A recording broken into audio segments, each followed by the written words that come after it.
Assalamualaikum warahmatullahi wabarakatuh.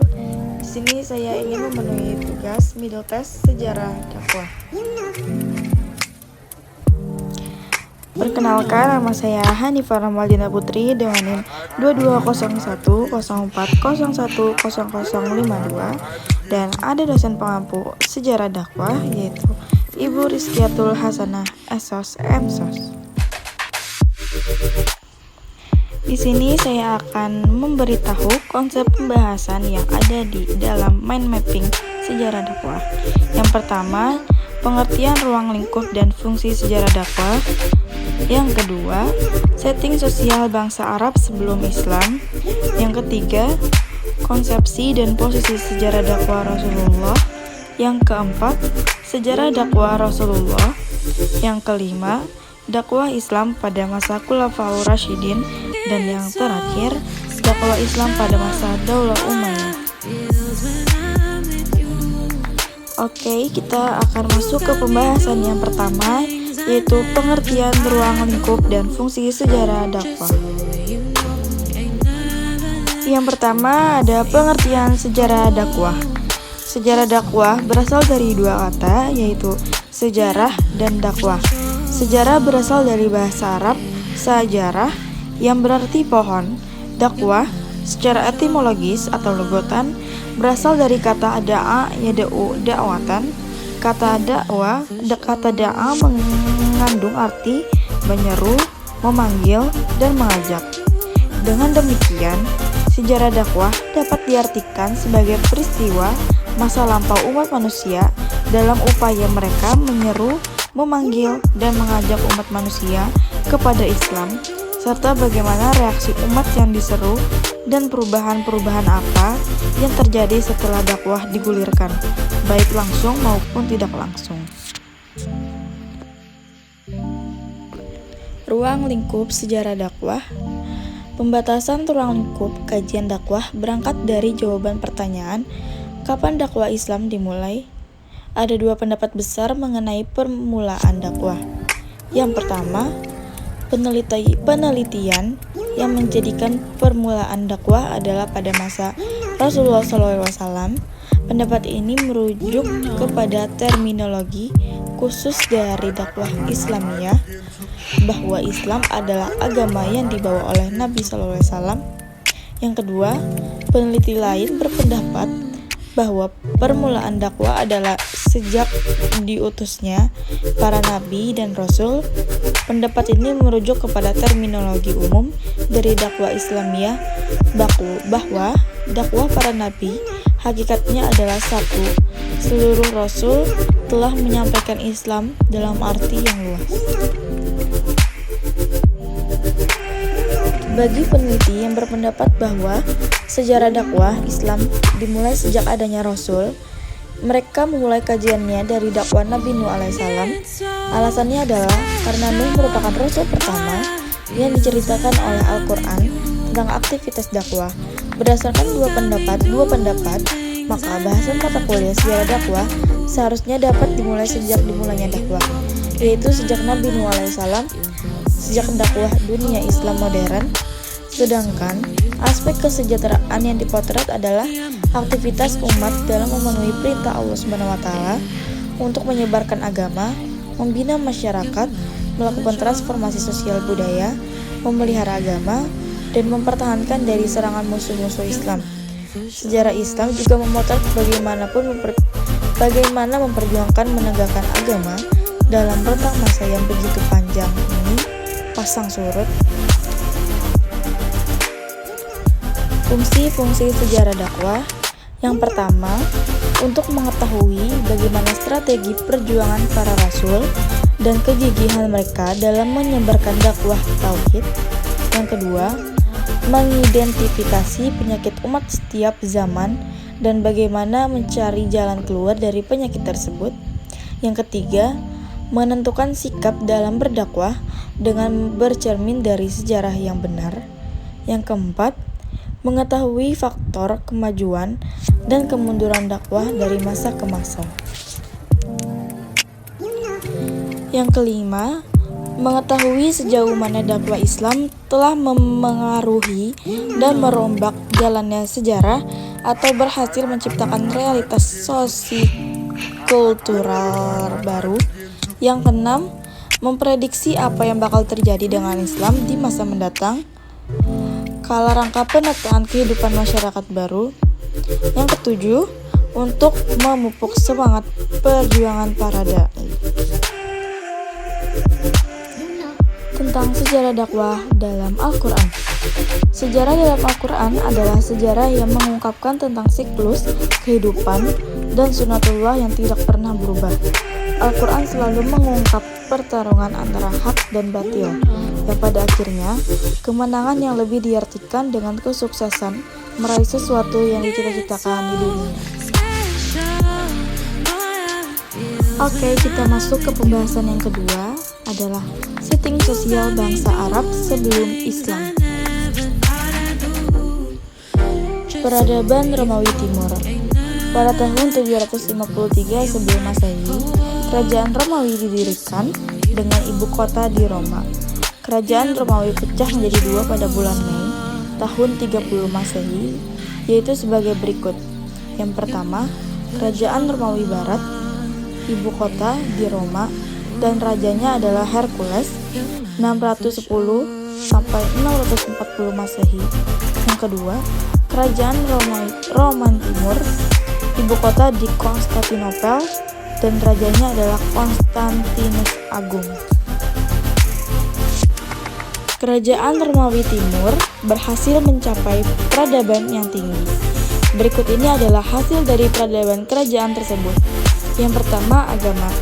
Negeri-negeri yang berada di bawah kekuasaan kerajaan Romawi Timur pada umumnya beragama Nasrani, yang pada waktu itu terpecah menjadi berbagai aliran. Adapun aliran-alirannya yang terkenal yaitu sebagai berikut. Yang pertama, aliran Ya'aqibah, banyak dianut di Mesir dan Habasyah. Yang kedua, aliran Natiroh, banyak dianut di Musil, Irak, dan Persia. Yang ketiga, aliran Mulkaniyah, banyak dianut di Afrika Utara, Sisilia, Syria, dan Spanyol. Di antara ketiga aliran ini terdapat perbedaan keyakinan. Aliran Ya'aqibah berkeyakinan bahwa Isa Al-Masih adalah gabungan antara Allah dan manusia.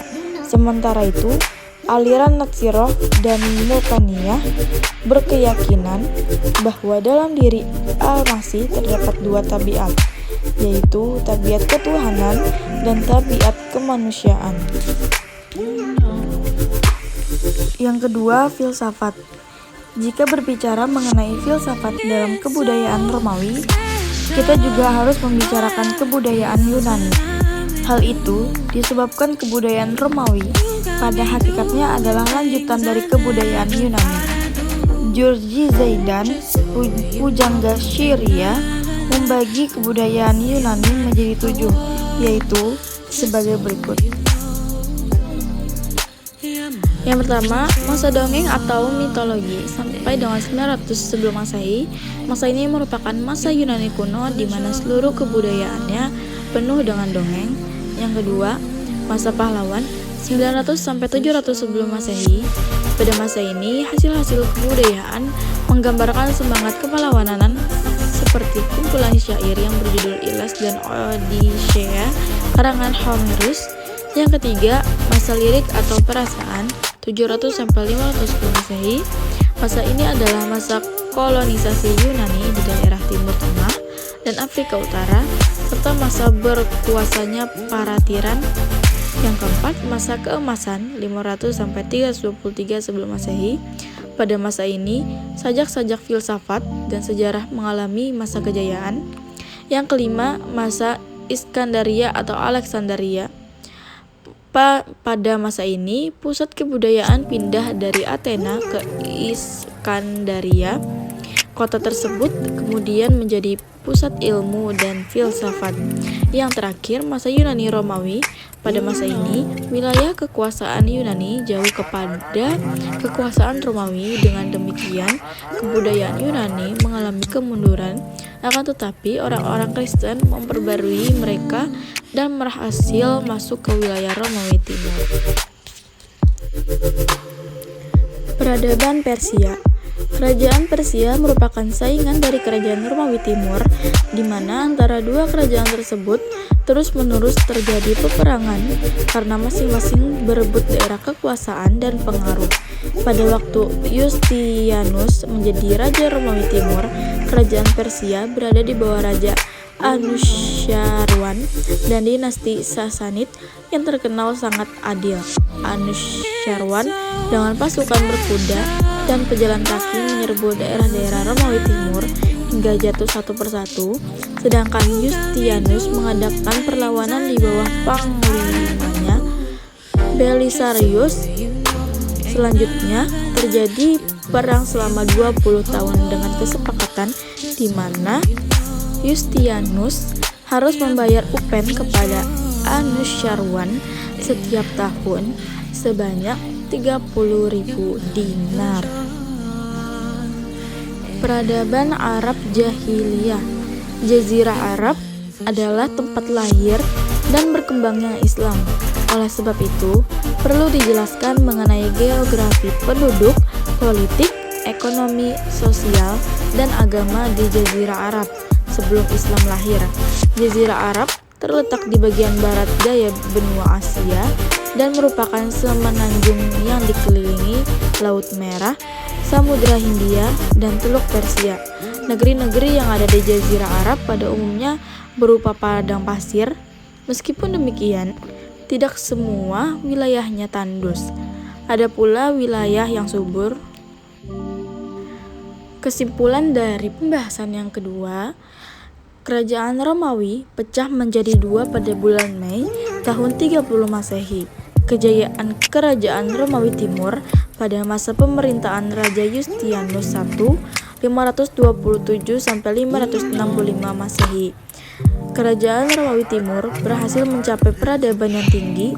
Agama beragama Nasrani yang pada waktu itu terpecah menjadi berbagai aliran: filsafat, Jurji-Zaidan, Pujangga Syria, membagi kebudayaan Yunani menjadi 7, masa dongeng atau masa mitologi sampai dengan 900 sebelum Masehi, masa pahlawan 900 sampai 700 sebelum Masehi, masa lirik atau perasaan 700 sampai 500 sebelum Masehi, masa keemasan 500 sampai 323 sebelum Masehi, masa Iskandaria atau Alexandria 323 sampai 146 sebelum Masehi, masa Yunani Romawi 142 sebelum Masehi sampai 550 Masehi, masa Bizantium 550 sampai 1453 Masehi, bahasa Latin, Yunani, dan Suryani. Kesenian, gereja-gereja dibangun di samping seni arsitektur seni lainnya.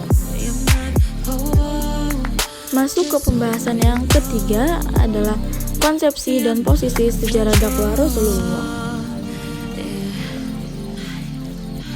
Konsepsi dan posisi sejarah dakwah Rasulullah. Mengutip pengertian konsepsi dari Kamus Besar Bahasa Indonesia KBBI, yaitu adalah rancangan atau diabstrakkan dari peristiwa konkret, dikaitkan dengan konsepsi secara sempit adalah perkembangan. Konsepsi sejarah dakwah Nabi adalah berlandaskan kepada petunjuk Allah Subhanahu wa Ta'ala, yaitu berupa wahyu Al-Quran yang secara berangsur-angsur Allah Subhanahu wa Ta'ala turunkan. Rasulullah SAW dalam melaksanakan tugas dakwahnya yaitu secara bertahap. Artinya, perkembangan dakwah Nabi itu secara konsep yaitu menyebarkan pesan-pesan ilahiyah di mana Allah Subhanahu wa Ta'ala mengutus beliau sebagai rahmatan lil alamin dengan dibekali kebaikan, ketakwaan, keikhlasan, dan akhlak mulia. Posisi sejarah dakwah Nabi ini terbagi menjadi dua tempat sesuai periode tahun kenabian, yaitu Mekah dan Madinah. Konsepsi dakwah Nabi di Mekah itu dilakukan secara sembunyi-sembunyi dan terang-terangan, sedangkan di Madinah, Nabi Muhammad dan para sahabat memperluas Islam dengan meninggalkan situs sejarah yang menandakan sejarah perjuangan dakwah Nabi. Konsepsi sejarah dakwah Nabi. Dakwah secara sembunyi-sembunyi hanya dilakukan di sekitar lingkungan rumah, kerabat, dan sahabat saja. Hal yang dilakukan Nabi dengan cara umum yaitu mendidik, membimbing, membina, dan mengarahkan, serta memantapkan hatinya dalam kesuksesan dakwah. Orang pertama yang menyatakan masuk Islam dari rumah tangganya sendiri, yaitu Khadijah, dan rekan-rekannya. Yang pertama kali masuk Islam adalah Abu Bakar. Ummu Aiman melihat perkembangan yang cukup signifikan yang dilakukan kurang lebih 4-5 tahun dakwah ini dilakukan. Namun nyatanya dakwah ini berlangsung lamban karena tidak banyak orang yang berhasil diislamkan. Dakwah dengan cara sembunyi-sembunyi itu berakhir ketika turun perintah agar Nabi Muhammad SAW menjalankan dakwah secara terang-terangan. Quran Surah Ash-Shura ayat 214 dan Quran Surah Al-Hijr ayat 94. Rasulullah berdakwah sampai akhir hayatnya. Hingga akhirnya Rasulullah wafat pada hari Senin 12 Rabiul Awal tahun 11 Hijriah di usianya yang ke-63 tahun. Semua perjuangan Rasulullah telah membawa Islam dari zaman jahiliyah menuju peradaban Islam yang cerah. Tahapan tazkif, tafaul, dan istilamal hukmi. Pembinaan dan pengkaderan marhalah tazkif wa takwin. Tahapan ini dilakukan Rasulullah SAW ketika memulai dakwanya di Mekah. Langkah-langkah dakwah yang dilakukan Rasulullah SAW dalam tahapan ini adalah dengan jalan mendidik dan membina masyarakat dengan akidah dan syariat Islam. Dengan pendidikan dan pembinaan seorang muslim diharapkan memiliki kesadaran akan wajibnya menegakkan syariat Islam dan khilafah Islamiyah. Interaksi dan perjuangan di tengah umat marhalah tafaul ma'al ummah. Setelah lahir individu-individu Islam yang telah bergabung dalam sebuah kelompok dakwah atau partai politik Islam, maka akan dilanjutkan pada tahapan yang kedua, yaitu tahap interaksi dan perjuangan di tengah umat. Setelah dianggap cukup dalam menjalankan proses dakwah, tahap pembinaan dan pengkaderan, kelompok dakwah Rasulullah SAW selanjutnya diperintahkan Allah Subhanahu wa Ta'ala untuk berdakwah secara terang-terangan. Allah Subhanahu wa Ta'ala berfirman dalam Quran Surah Al-Hijr ayat 94. Tahapan penerapan hukum Islam, marhalah tatbiq ahkamul Islam. Penerapan syariat Islam secara kafah sebagai hukum dan perundang-undangan masyarakat dan negara, sebagaimana yang pernah dilaksanakan oleh Rasulullah SAW dan para sahabat. Setelah mendapatkan Bai'atul Aqabah II, selain penerapan syariat Islam untuk pengaturan kehidupan masyarakat di dalam negeri, Rasulullah SAW juga menerapkan syariat Islam untuk politik luar negerinya. Inilah tahap terakhir dari metode penegakan syariat Islam yang didapat diteladani dari perjalanan dakwah Rasulullah SAW. Metode dakwah Rasulullah. Kegelapan menyelimuti dunia sebelum Nabi Muhammad diutus. Kondisi peradaban dunia di luar Arab lebih parah lagi. Peradaban Romawi dan Persia yang menjadi negara adidaya saat itu lebih rusak dan brutal. Berbagai agama dan aliran kepercayaan yang ada seperti Yahudi, Nasrani, Hindu, dan Konghucu tidak mampu menyinari dunia karena ajaran mereka banyak diselewengkan. Sejarah manusia menjelang lahirnya Islam telah menyimpang jauh dari ketentuan Allah. Pada masa pra-Islam terdapat dua kekuatan besar, yaitu Romawi Timur dan Persia. Keduanya merupakan kerajaan adikuasa pada saat itu. Metode dakwah Rasulullah. Yang pertama, metode personal atau siri. Pendekatan ini dilakukan dengan cara face to face individual antara dai dan mad'u. muka langsung, pendekatan personal merupakan pertama kali dilakukan Nabi setelah menerima wahyu kepada orang-orang terdekatnya. Dakwah personal ini dilakukan Nabi selama 3 tahun. Pendekatan personal ini dilakukan Rasulullah pada masa awal ketika dakwah belum dimungkinkan dilaksanakan secara terbuka. Pendekatan dakwah ini dilandasi juga ketika umat Islam pada saat itu belum kuat dan masih sedikit. Yang kedua, metode pendidikan. Dakwah melalui pendekatan pendidikan telah dilakukan Nabi pada masa awal berbarengan dengan dakwah siri seperti dilakukan di rumah Abu Al-Arqam. Ketika Nabi hijrah ke Madinah, barulah pendidikan berkembang dan diorganisir secara sempurna. Kemudian para sahabat mengembangkannya ke seluruh dunia, mulai dari Khulafaur Rasyidin, kemudian generasi berikutnya.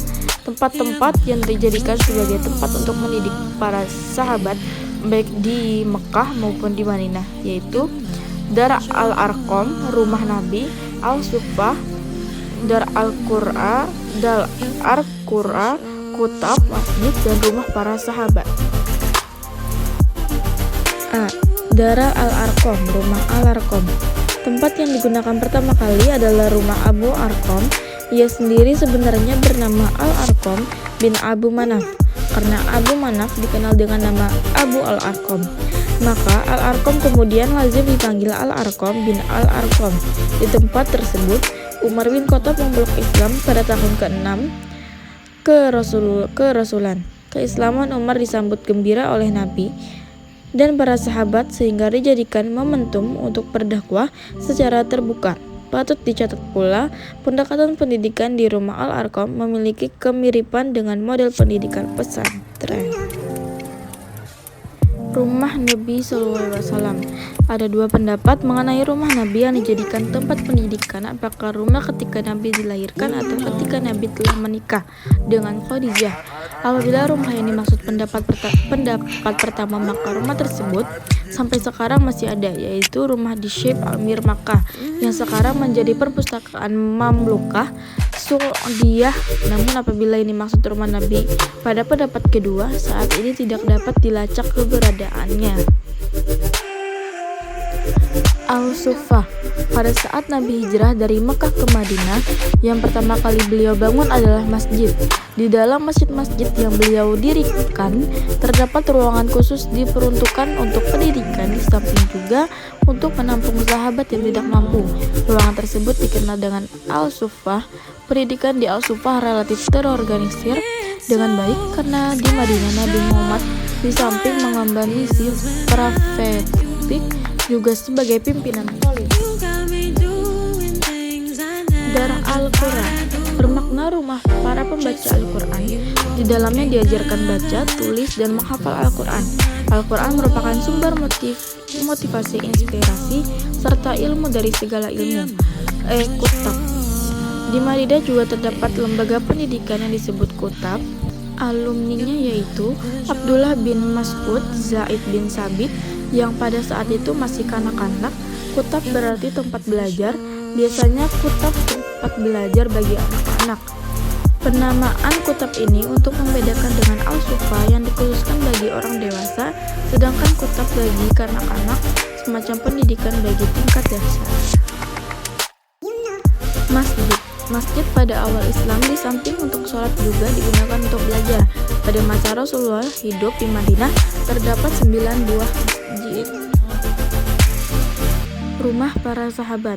Rumah para sahabat dimanfaatkan juga untuk sarana belajar dan mengajar. Meskipun secara temporer, metode pendidikan yang dilakukan Nabi setidaknya meliputi metode graduasi, al-tadarruj, levelisasi, mura'at al-mustawat, variasi al-tanawi, wa al-tafkir, keteladanan al-uswah, wa al-qudwah, aplikatif al-tat'iki wal amali, dan masih banyak lagi. 3. Pendekatan penawaran. Mekah merupakan pusat ziarah sejak Nabi Ibrahim hingga sekarang, baik pada masa Islam maupun sesudahnya. Salah satu pendekatan dakwah Nabi adalah menawarkan agama Islam kepada kabilah-kabilah yang menziarahi Ka'bah. menawarkan Islam kepada kabilah-kabilah. Di tempat-tempat itulah Nabi SAW mendatangi kabilah-kabilah untuk menawarkan Islam seraya mencari dukungan keamanan dari mereka. Dukungan keamanan dari kabilah-kabilah itu diperlukan mengingat semenjak Nabi SAW berdakwah secara terbuka, orang-orang musyrikin dari suku Quraisy selalu meneror beliau sehingga keamanan jiwa beliau selalu terancam. Kabilah Khazraj memeluk Islam. Ketika Nabi SAW sedang berada di Aqabah Mina, beliau bertemu dengan sekelompok yang terdiri dari 6 orang. "Siapa kalian?" tanya beliau. "Kami orang-orang Khazraj," jawab mereka. Khazraj adalah suku terkemuka di Yastrib. "Apakah kalian sekutu orang-orang Yahudi?" tanya Nabi SAW lagi. "Ya benar," jawab mereka. "Maukah kalian bila kita berbincang-bincang sebentar?" tanya Nabi SAW sembari mengajak mereka. "Oh ya, mau," jawab mereka. Maka sambil duduk-duduk Nabi SAW menawarkan agama Islam kepada mereka dengan sesekali membacakan ayat-ayat Al-Quran, dan mereka pun serentak menyatakan masuk Islam. Baiat Aqabah pertama. Pada tahun berikutnya, tepatnya tahun ke-12 dari kenabian, 5 dari 6 orang itu kembali lagi ke Mekah pada musim haji. Sementara seorang di antara mereka, yaitu Jabir bin Abdullah, tidak ikut bersama 7 orang lainnya, sehingga jumlah mereka menjadi 12 orang. Mereka menemui Nabi SAW di tempat yang sama, yaitu di Aqabah. Pendekatan misi. Pendekatan misi adalah pengiriman dai ke daerah yang jauh dari tempat tinggal Nabi untuk mengajarkan agama Islam. Pendekatan misi yang dilakukan Nabi diantaranya misi dakwah ke Yastrib, Najab, Khaybar, Yaman, Najran, dan Mekah. Peristiwa ini terjadi sebelum Nabi hijrah pada bulan Safar 4 Hijriah. Pendekatan misi ini pada giliran nanti juga dilakukan secara luas pada masa sahabat, khususnya pada masa pemerintahan Umar bin Al-Khattab. Dan berikut ini akan dituturkan beberapa contoh misi dakwah yang pernah dilakukan pada masa Nabi Muhammad. Pendekatan korespondensi. Pendekatan korespondensi, dakwah melalui korespondensi ini dilakukan Nabi SAW pada tahun ke-7 Hijriah terhadap bangsa-bangsa non-Arab. Melalui surah dakwah Islam disebarkan Nabi ke Eropa, Romawi, Persia, dan Afrika Abesenia. Muhammad bin Sa'ad menulis kitab Al-Tabaqat Al-Kubra untuk menulis satu persatu surat Nabi SAW lengkap dengan senatnya. Surat-surat tersebut berjumlah 105 buah. Surat dakwah Nabi juga dikirimkan terhadap Kaisar Romawi Heraklius. Surat Nabi secara garis besar berisi: yang pertama, surat-surat yang berisi seruan untuk masuk Islam. Yang kedua, surat-surat yang berisi aturan ajaran Islam seperti zakat dan sebagainya. Yang ketiga, surat-surat yang berisi kewajiban bagi non-muslim seperti jizyah. Pendekatan diskusi. Pendekatan diskusi atau mujadalah juga merupakan pendekatan dakwah yang persuasif. Mengingat tidak setiap mendai begitu saja menerima ajakan dakwah, tetapi perlu adu argumen untuk meyakinkan kebenaran ajaran. Masuk ke pembahasan yang keempat adalah sejarah dakwah Rasulullah Muhammad SAW dan tujuan pengutusannya. Persiapan ke arah kenabian adalah: yang pertama, tempat tinggal Muhammad kecil; yang kedua, penyucian hati Nabi tahap 1 di desa Halimah; yang ketiga, hidup dalam keprihatinan; yang keempat, latihan kesabaran dengan mengembala kambing; yang kelima, berperan aktif dalam kegiatan di masyarakat sejak kecil; yang keenam, menimba pengalaman internasional; yang ketujuh, tidak pernah cacat di masyarakatnya.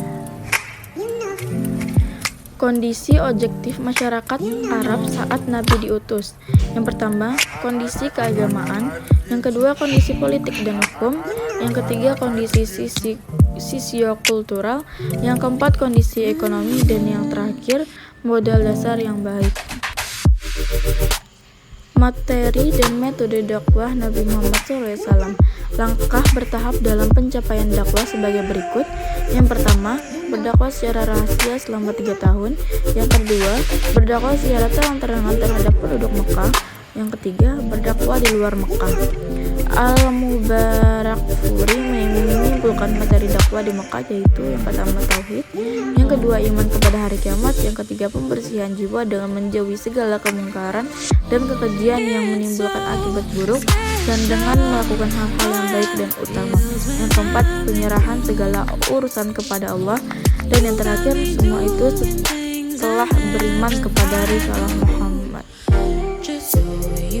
Problematika dakwah dan ketegaran Rasulullah SAW. Cara yang halus, melakukan negosiasi kepada Abi Thalib agar Muhammad menghentikan dakwahnya. Yang kedua, menawarkan kepada Muhammad apa saja yang diinginkan, baik harta, wanita, kedudukan, atau dokter kalau memang beliau mempunyai kelainan jiwa. Yang ketiga, menawarkan ibadah bergantian. Cara setengah kasar, yang pertama mencemooh, menghina, melecehkan, mendustakan, serta menertawakan seperti dituduh sebagai orang gila.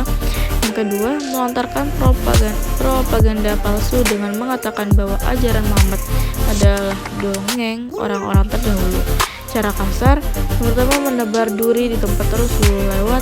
Yang kedua, melakukan penyiksaan kepada beberapa pengikut Islam. Yang ketiga, blokade multidimensi. Dan yang terakhir, upaya pembunuhan Nabi Shallallahu Alaihi Wasallam. Negara Madinah, sarana dakwah Rasulullah. Surat perjanjian antara kaum mukminin dan muslimin dari Quraisy dan Yastrib serta orang-orang yang ikut bergabung dan berjuang bersama mereka. Yang pertama, mereka adalah umat yang selalu di hadapan umat yang lain.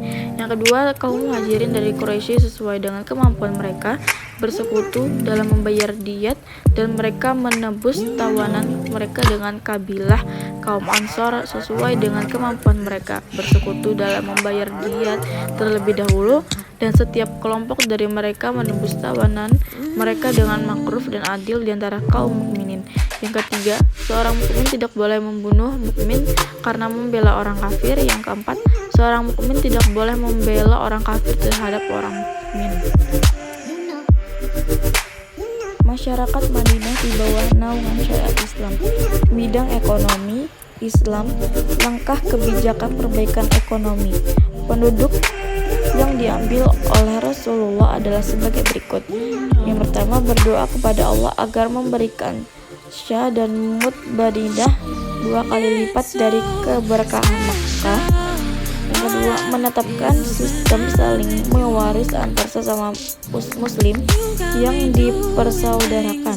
Yang ketiga, menghidupkan sistem ekonomi real. Yang keempat, menghimbau umat agar mengedepankan pola hidup sederhana. Pembinaan pribadi muslim. Rasulullah membina fisik sahabatnya dan mendorongnya untuk melakukan aktivitas yang membuat tubuh menjadi sehat dan kuat. Di antara cabang keterampilan olahraga yang direkomendasikan oleh Rasulullah saat itu adalah memanah, berenang, bergulat, dan menunggang kuda. Di bidang hukum, kaum muslimin betul-betul merasa diayomi oleh hukum. Tidak ada pandang bulu dalam penerapannya. Jika perkara telah sampai kepada Rasulullah, maka beliau pasti melaksanakan hukum sesuai dengan hukum yang diturunkan olehnya. Masuk ke pembahasan yang kelima, yaitu dakwah Islam pada masa Khulafaur Rasyidin. Dakwah masa Khulafaur Rasyidin. Secara etimologi, yang dimaksud dengan istilah Khulafaur Rasyidin sebenarnya berasal dari kata khulafa dan ar-rasyidin, isyarat bahwa arti kata khulafa adalah kata jamak yang merupakan kata yang berasal dari khalifah. Artinya pengganti, sedangkan untuk arti kata ar-rasyidin adalah mendapat petunjuk, sehingga pengertian Khulafaur Rasyidin menurut bahasa adalah orang yang ditunjuk sebagai pengganti, pemimpin atau penguasa yang selalu mendapat petunjuk dari Allah. Maksud dari pengertian Khulafaur Rasyidin menurut istilah adalah pemimpin umat dan kepala negara yang telah mendapat petunjuk dari Allah Subhanahu wa taala untuk melanjutkan perjuangan Nabi Muhammad SAW. Para Khulafaur Rasyidin itu adalah pemimpin yang arif dan bijaksana. Pemerintahan Khulafaur Rasyidin. Khulafaur Rasyidin memegang kendali pemerintahan Islam selama kurang lebih 30 tahun dari 632 sampai 661 Masehi, dan setiap khalifah mempunyai kebijakan berbeda. Abu Bakar As-Siddiq 632 sampai 634 Masehi. Abu Bakar namanya adalah Abdullah bin Utsman bin Amir bin Ammar bin Ka'ab bin Sa'ad bin Taim bin Murrah. Lahir di Mekah 2 tahun beberapa bulan setelah tahun gajah. Rasulullah SAW menyifatinya dengan Atik min Annar, orang yang terbatas dari neraka, sehingga ia dikenal dengan nama Atik. Ada yang mengatakan bahwa ia dipanggil dengan Atik karena kebagusan rupanya, sedangkan gelar Sidik beliau peroleh setelah peristiwa Isra dan Miraj Rasulullah, ketika beliau tanpa ragu-ragu membenarkan kejadian tersebut di saat orang lain mendustakan dan menganggapnya sebagai hal yang mengada-ngada. Masa-masa pemerintahan Abu Bakar syarat dengan amal jihad dan meninggalkan buat kita doa yang sangat bermanfaat. Di saat amanah pemerintahan baru saja diemban kepada beliau, tiba-tiba Madinah dikejutkan oleh gerakan yang menggerogoti sistem Islam yang meluas hampir ke seluruh semenanjung Arabia. Bentuk gerakan itu dapat diklasifikasikan dalam 3 pola. Yang pertama, murtad dari agama, gerakan nabi palsu. Yang terakhir, pembangkang zakat. Umar bin Khattab 634 sampai 644 Masehi. Nama lengkap Umar bin Khattab adalah Umar bin Khattab bin Nufail bin Abdil Uzza bin Rabbah. Beliau berasal dari Bani Adi bin Ka'ab, salah satu rumpun suku Quraisy. Umar dilahirkan 13 setelah tahun gajah ketika Nabi diutus. Usia beliau sudah 30 tahun. Awalnya beliau termasuk orang yang sangat membenci Islam. Melihat potensi beliau yang besar, beliau termasuk salah seorang dari 2 orang yang didoakan Rasulullah agar masuk dan memperkuat barisan umat Islam. Beliau masuk Islam pada tahun ke-6 kenabian. Fatwa pada masa Umar: yang pertama, penyempurnaan kota Irak; 2, Iran; 3, Syam dan Palestina; yang keempat, Yordania; yang kelima, Suriah; yang keenam, Palestina, serta memberdayakan ulama, gubernur, dan para pegawai buat kepentingan.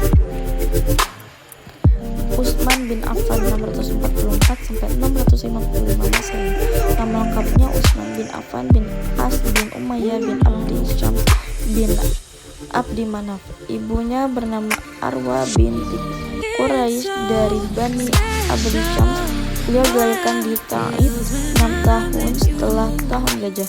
Beliau terkenal pemalu, memiliki kecerdasan akal, sangat ifah, menjaga kehormatan diri, menjaga silaturahmi, takwa, panjang salat tahajudnya, menangis saat mengenang negeri akhirat, tawaddu, mulia, dan dermawan. Beliau adalah pedagang dengan modal sangat besar sebelum Islam. Banyak hartanya beliau infakkan buat kepentingan dakwah, baik periode Mekah maupun setelah di Madinah. Futuhat pada masa Utsman bin Affan, perjanjian didamai dengan Ammar bin As di Iskandaria dan berusaha melakukan penyerangan ke kawasan ini. Ammar bergerak ke sana untuk menghentikan pengkhianatan. Pada masa Utsman, perluasan wilayah pasukan dipimpin oleh Abdullah bin Sa'ad bin Abisar. Pada masa Utsman, perluasan wilayah meliputi Barat Afrika, negeri-negeri di seberang sungai, dan Cyprus. Ali bin Abi Thalib 655 sampai 660 Masehi. Nama lengkapnya Ali bin Abi Thalib bin Abdi Al-Muttalib bin Hashim bin Abdi Manaf bin Qusay. Ali adalah anak paman Rasulullah. Ibunya bernama Fatimah binti Asad bin Hisham. Beliau dilahirkan sebelum Nabi diutus. Ali dikenal sebagai pemberani, orator, dan sastrawan. Dalam masalah qada, beliau adalah pakarnya. Dia memiliki keimanan yang kuat, pemahaman Islam yang baik, dan memiliki kemampuan untuk memengaruhi khalayak. Seperti masuk Islam, penduduk Hamadan, seluruhnya di tangan beliau. Dalam 1 hari, Rasulullah menjamin beliau masuk surga. Futuhat pada masa Ali bin Abi Thalib. Pada masa Ali bin Abi Thalib, futuhat Islamiyah terhenti karena kaum muslimin sedang menghadapi masalah internal yang cukup sulit. Ilmu-ilmu yang berkaitan dengan perkembangan dakwah pada masa Khulafaur Rasyidin. Yang pertama ada ilmu qiraat, yang kedua ada ilmu tafsir, yang ketiga ilmu hadis, ilmu nahwu, dan terakhir ilmu adab. Selanjutnya, pembahasan terakhir yaitu pembahasan ke-6, dakwah Islam pada masa Daulah Umayyah. Latar belakang Daulah Umayyah 661 sampai 750 Masehi merupakan dinasti besar pertama dalam pemerintahan Kekaisaran Khalifah Muslim. Daulah Umayyah dipimpin oleh Muawiyah bin Abi Sufyan adalah keluarga besar pedagang suku Quraisy yang berpusat di Mekah. Awal berperannya Bani Umayyah dalam sejarah Islam adalah menjadi administrator terkemuka pada masa pimpinan Nabi Muhammad dan episode pemerintahan berikutnya.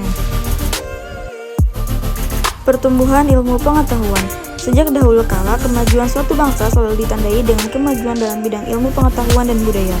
Dalam sejarah tercatat bahwa semasa pemerintahan Khalifah Daulah Umayyah, hal ini sudah terbukti baik semasa Daulah Umayyah di Damaskus 661 sampai 750 Masehi maupun Daulah Umayyah di Andalusia atau Spanyol 756 sampai 1031 Masehi. Perkembangan Daulah Umayyah Damaskus 661 sampai 750 Masehi. Ilmu agama, ilmu sejarah dan geografi, ilmu pengetahuan bidang bahasa, ilmu bidang filsafat. Daulah Umayyah di Andalusia 756 Masehi sampai 1031 Masehi. Ilmu kimia, kedokteran, sejarah, bahasa dan sastra. Perkembangan dakwah Daulah Umayyah. Dinasti Umayyah yang berlangsung hampir 1 abad telah banyak memberi kontribusi yang sangat besar terhadap perkembangan Islam ke seluruh dunia, sebagaimana membuka wilayah dakwah baru, dakwah di bidang kajian dan penulisan ilmiah, memakmurkan masjid dengan kajian keagamaan, pemurnian dan penegakan bahasa Arab, pengumpulan penulisan, peletakan dasar-dasar metodologis hadis, bidang hukum Islam secara garis besar, bahwa perkembangan dakwah pada masa dinasti Abbasiyah meliputi perluasan wilayah dakwah, pengembangan dan pembinaan ilmu, dan pemikiran bidang ekonomi. Oke, selesai sudah pemaparan materi saya di dalam mind mapping video ini.